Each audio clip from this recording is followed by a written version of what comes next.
Okay, welcome to Aural Hygiene. It's the podcast where we talk about educational films, experimental films, weird documentaries.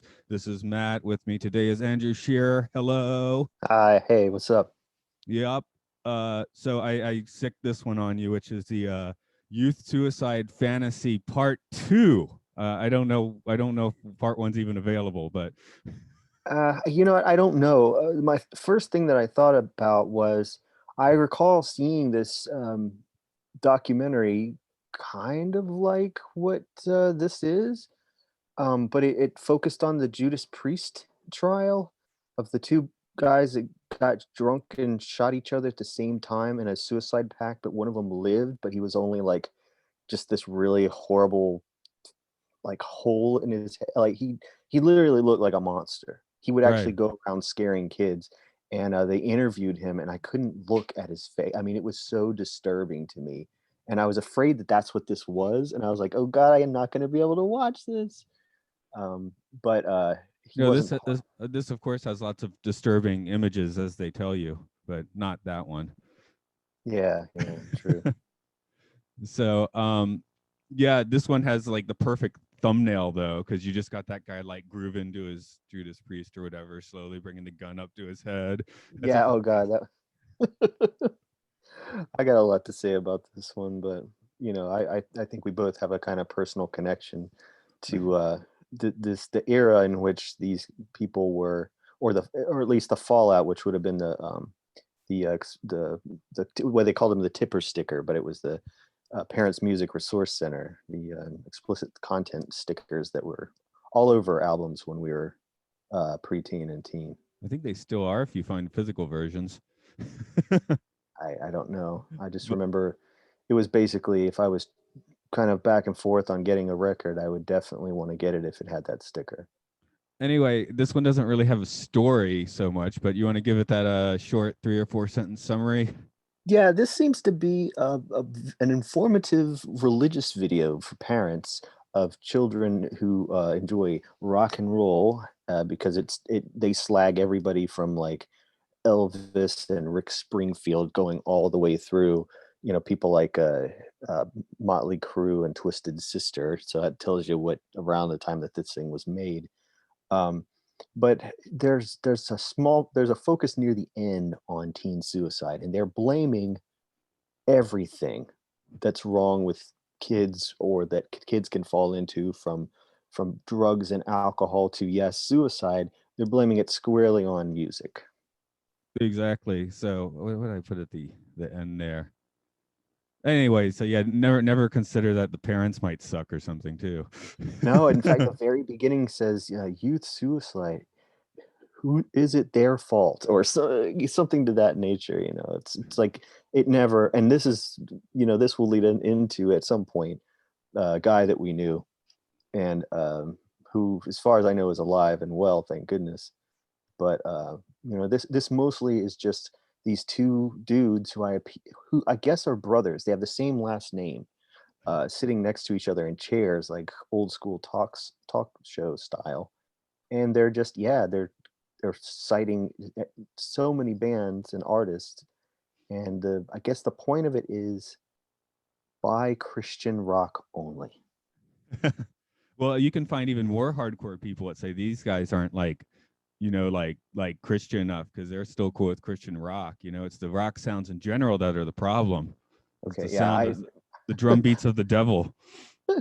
I should know that I didn't have a religious upbringing whatsoever. I never went to church, and so um, if I were going to become religious in my youth, people like these were really turning me off of it, because they seem to really hate everything that I enjoyed, everything that brought me happiness.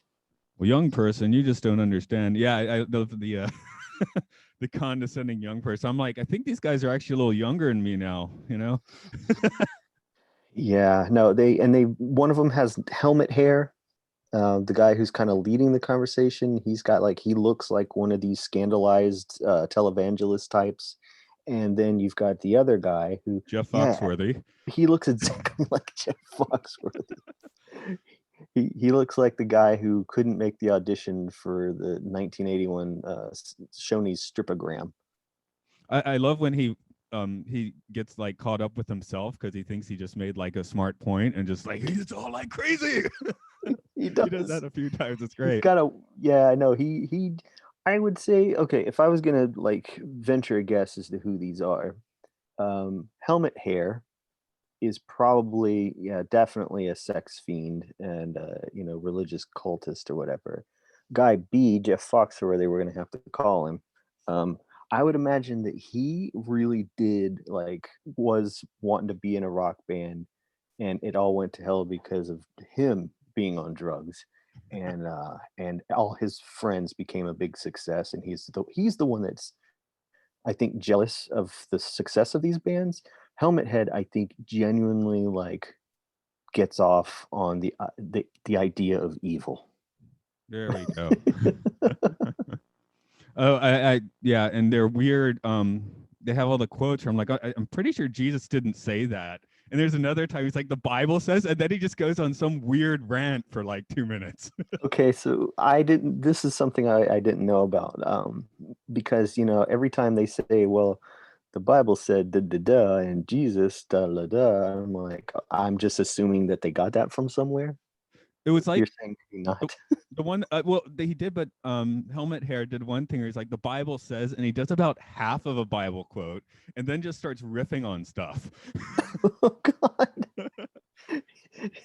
Is that not worse than any single thing that any of these bands did? I don't know, as far as sacrilege is concerned. Yeah. And where they're going for is weird too. I mean, okay, they're going for Rick Springfield. It's like, hey, I don't think either of us are like, well, obviously we're not like the Devils in the rock and roll, but Mick Jagger, Kenneth Anger, there you go. Yeah, he does go down that route, and he manages to at least say that Hendrix was a good guitar player. Well, there's only But so that's far like, you can bullshit. I know, yeah, right? Like now it would be like, nah, not to be racist, but they go a long time before they get to the suicide thing. Most of this is them um, noting they're obsessed with the things that these bands did in their personal lives a lot of times, or things that made headlines. Or the album Um, covers, never the music, of yeah, course. They can't afford to put the music in here. no, okay, the Scorpions album cover, Virgin Killer. Yeah, that they are Um, right there. The Scorpions suck. I was not aware of this album cover. I was aware of one album cover that someone did, and I don't think it was like metal. Um, that had an underage girl on the front without any clothes on. I didn't know that Scorpions even did that. Most of the stuff they're talking about here, I didn't even they are obsessed over the gross stuff that bands did. I mean, more than once they mention how someone died choking on vomit. Yeah, they're definitely And into that. yeah, so it's that perverse patient that really runs through this whole thing that religious people would always tend to do Well, I because was they just live. like, I was just thinking we should like Ludovico technique these guys with some Pornhub, you know? Okay, yeah, no, I always tend to think that the people that are that obsessed with evil and evil acts are the ones doing them. I did find it amusing that they couldn't pronounce D. Schneider, so they just keep calling him Twisted Sister. Yeah, there was one other one where they just couldn't get they didn't get the name right at all. And I was like, yeah, but like everywhere his penis has been. I mean, this is just it was gnarly. I can't see any parent in their right mind taking anything from this. I could see parents being embarrassed that they decided to watch it. But the only ones that would really feel like they're this I would say preaching to the choir. Parents that already think rock and roll is evil are the ones that are really gonna would have really been into this, or looking to blame anything but themselves and their own, shitbag tendencies Right, because or negligence. we can show you the Impaler cover, which has some class gore, but no one ever listened to them that I know of. So Exactly. they're really like digging for stuff. I'm like, half of these bands, I don't know who they. Oh no, it was the band Celtic. They pronounced Celtic There we go. basketball. They're into basketball. Another That's band I don't know I don't know exists, and so yeah, they were really just looking for stuff to prove I their mean, point. they could have delved down deeper into some of them, like Prince. Come on, Prince has like a 10-minute long funk jam called "We Can Fuck." Go for that. Mm, yeah, no, I think they just did a run through the record store and took pictures of stuff. You know, they're like, look for gross, gnarly things, look for violence, look for and that. But yeah, them showing the Scorpions cover with the young girl on the front, I was almost just like the way that the tone of voice they're using to describe it and saying this is just awful. Can we leave that picture on screen just a little longer so we can, just really get how awful it is? Yeah, Matter of they fact, can I get a copy of this for my home where I can study how awful it is? yeah, they said they were going to just flash these images up real quickly, but that one hung around for a while. It did. Um, Yeah, I'm sure there's nothing to that. I will. Oop, I'll admit I don't know my Scorpions history or anything, but I believe that cover was quickly taken off the shelves and replaced with one of just the band on the cover. It had to have been because I've literally, I mean, I was never like an across the board metal fan, but I do remember listening to quite a lot of it around the time that MTV was doing the Headbangers Ball, and this would have been, We were a little uh, later though. It was all about it was Cinderella and Winger. yeah, and man, they had some songs that I still like, but for the most part, it was just, mass marketing working on a kid like me, and so as long as they kept the black people off of the screen and put the white people on, it was like, buy these, not these. So I, but yeah, I mean, could we talk about, we don't have to name him, but we could name me, we could say me and this other guy. How about Sure, that? Because I'm sure sure. you knew who I was talking about. If this is a good time to show what these these two brothers in their informative video do. Um, we got two kids, same age, same grade, same school. It was me, whose parents let them listen to whatever music I wanted, let me watch whatever movies I wanted. And my parents were, well, not quite your average suburban people. And then a friend of mine from school, very good friend, who's was living with a very religious relative, wouldn't let them listen to any of this stuff. Didn't want them coming to my house. They'd seen this Definitely wasn't video. gonna.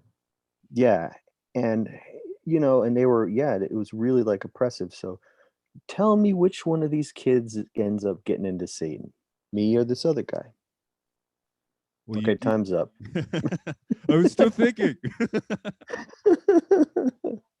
No, I ended up meeting him years later and hanging out with him, and he was just showing me his satanic altar. He was showing me all the just the dark black metal that he listened to. He also had those traces of death videotapes where it was just actual photos and footage of real like people dying in car accidents and all this stuff, and into Anton LaVey, Church of Satan, and that's from him listening to Phil Collins because his relative that he lived with would not let him listen to like any hard rock or whatever. So yeah, that's what Phil Collins ends up doing to you. Yeah, these are assholes who took the porn out of the conveni. Yeah, yeah, Actually, and there's put it probably into their own sex dungeons. yeah, Japanese 7-Eleven still have the dirty magazines right front. They're not even behind the counter; they're just on the rack. I mean, at a certain point, you got to realize that the withholding this and giving it a subservient or prurient connotation is just going to give people the attitude that it's this dirty thing and they are dirty, and it really all leads to just no good, you know. Well, yeah, growing up, of course, we played in the band, and you had the opposite reaction of just going with the Tourette syndrome on stage, which was fun.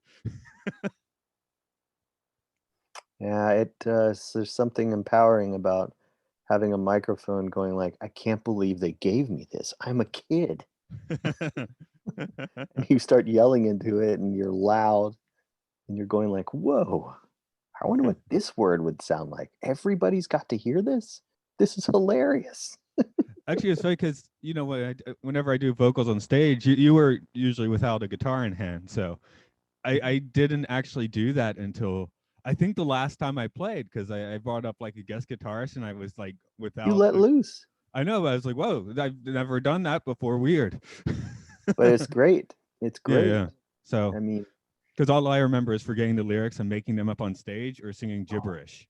oh God, I did that so much. Yeah, yeah. Because Did I mean, that in so a much. club, the sound's not good enough that people can make out the words anyway. So No, no one care. And honestly, it's about the energy of it, and I should note that I never got into any drugs, never got drunk, none of that stuff. I don't know about this other guy, but yeah, it always kind of stuck out to me. I saw at a very young age that um, creating the idea of this forbidden, filthy thing just draws the person to it, and we'll talk about this because it'll come up in another movie that we are be discussing, not on this episode, but coming up, just about like how certain things the more you try and keep kids away from it, the more they want to do it. yeah. Um, and here's one thing. I mean, you actually could take a perspective. I usually am not like I don't listen to much metal these days because I'm usually in a good mood, you know? It's good while in traffic, so if you're not driving, because I was gonna say Slayer is the best being in traffic music that I can think of. Yeah, okay, there's a point to that. But yeah, here and I'm actually recently I've had another loophole to this. So if you spend all time just by yourself playing the violent video games and listening to death metal all day by yourself, yeah, you're gonna get kind of like dark and weird, you know.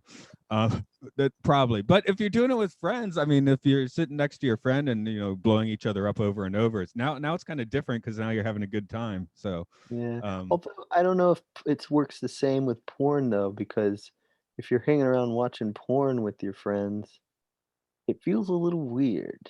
okay, that yeah, I'm talking more like violence and I dark know what you're music. talking Who about, but watches? I guess. Uh, I've seen porn in what we would call mixed company before. Yeah, again, I don't want to name names, especially because the dude's pretty solid. But the porn greatest hits videotape at a party. Do you remember Yeah, that? maybe. Dude showed Did up. he make the video himself? Yeah, he had edited it himself, Oh, and it was like his best jizz bubbles of 1997 or something like that. something like that, and brought it to a party. It's like, hey, let's put this on. And it's like, let's not. Yeah, I remember sitting there thinking, "Hey, you sat and made this."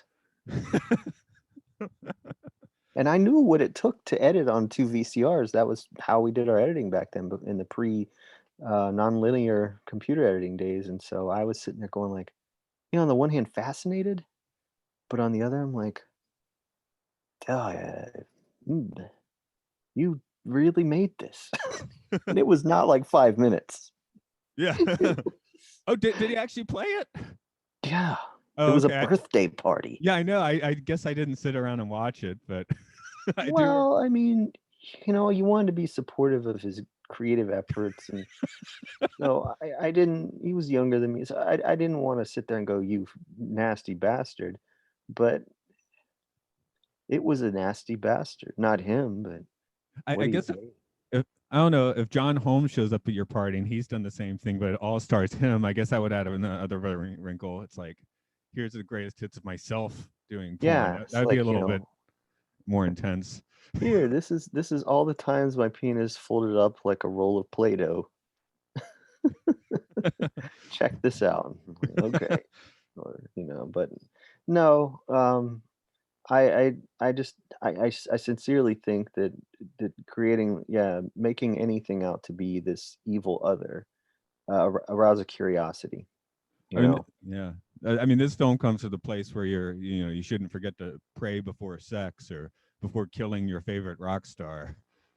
I just feel like the oppression, the guilt, all that stuff has created far more perverts and dangerous people uh, than than just letting people, giving people kind of a little bit more freedom and a little bit more like having a little bit more faith in their in their intelligence. You know? Yeah, this film doesn't really assume you're that sharp. No, Oh, no. oh, it's the one with the mom. Oh, and the mom said, "Oh yeah, he would sit in his room listening to metal for 18 18 hours." I hours. was like, "What the fuck? Nobody does that." Right. So later in the video, there's this part where, they do like a case study or whatever, and it's this kid who figured out how to make a silencer. So and all this is from them. Like we don't get names. We can't look this up. We don't know. We don't know if this is their nephew sitting there watching this getting high, going, "Hey, that's me." But it it shows it tells the story of a kid who, yeah, he goes in this room and puts his mom's bathrobe over a rifle and shoots himself in the head. And when it shows the picture of him, it's like the innocent kid picture from school, but then it pulls back and you've got it on a frame sitting in the middle of a desk with heavy metal cassettes all around it. Like, so did this guy like put those there when he came to like take pieces of the body away for his skin museum before he made this film? Or Oh, I thought he listened to metal for 18 hours a day while staring at his school picture. yeah, probably. Damn, my slacks were tight that day. Exactly. Oh, damn. Of course, they end this film on a freeze frame too. That's good. I just, yeah.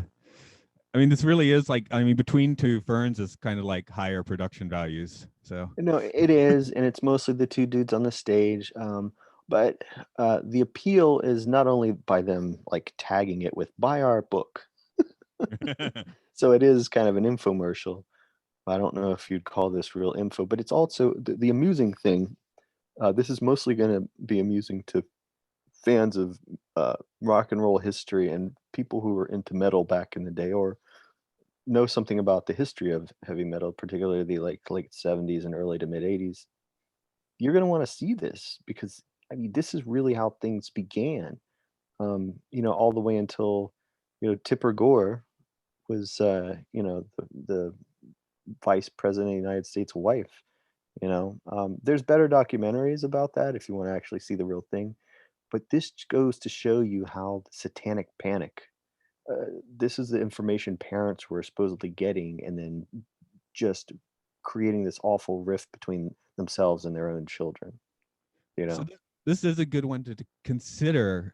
Who are they showing this to exactly? Because they're talking to the kids, right? Like young person, but we assume it's probably like like Sunday afternoon at the evangelical church, and they're putting this on for the study group for the adults or something. Yeah, it just makes me wonder. I am wondering where is part one, um, but I don't know if I could sit through it because it takes them so long to even get to the suicide stuff, which is, I mean, right now with COVID, teen suicide is in its, one of its high or low or whatever you want to call it. There's a lot of people in the United States, the teenagers are killing themselves Yeah. because of the isolation and the depression, and some have home lives that are terrible that they now can't escape.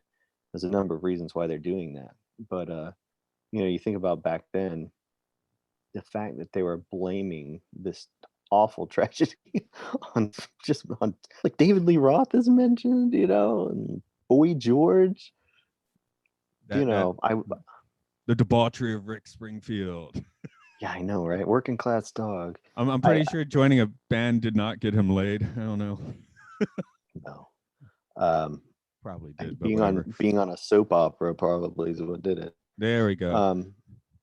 I desperately wanted to find and came up with no information on the two guys that are in the chairs and the woman who wrote and produced this whole thing, because I just knew that you would inevitably find that they had some scandal, you know.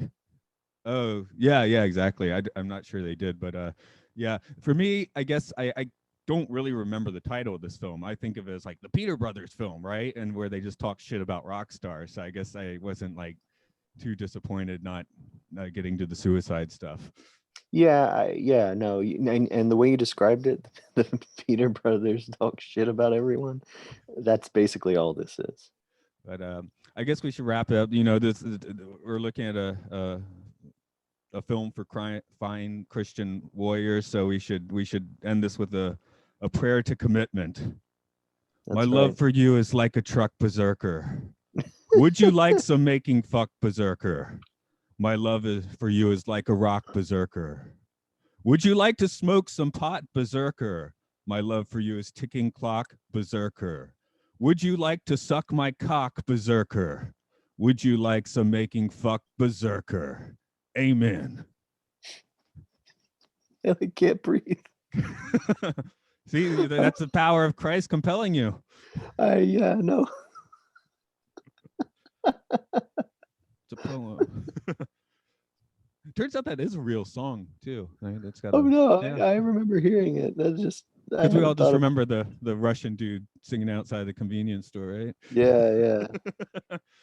But it works as a prayer too. So we'll wrap up on the Peters brothers here today. But I've been listening to a few of our earlier episodes, and when you give your Instagram, it sounds like you're about to sing bingo. You should work a song. Oh, Gonzo. Gonzo. Yeah, Riff it. whatever, man. I just spell it so that people don't try to do two R's at the end there. There we go. I guess you should spell it one more time since I brought it up. Yeah, go get you some GONZORIFFIC.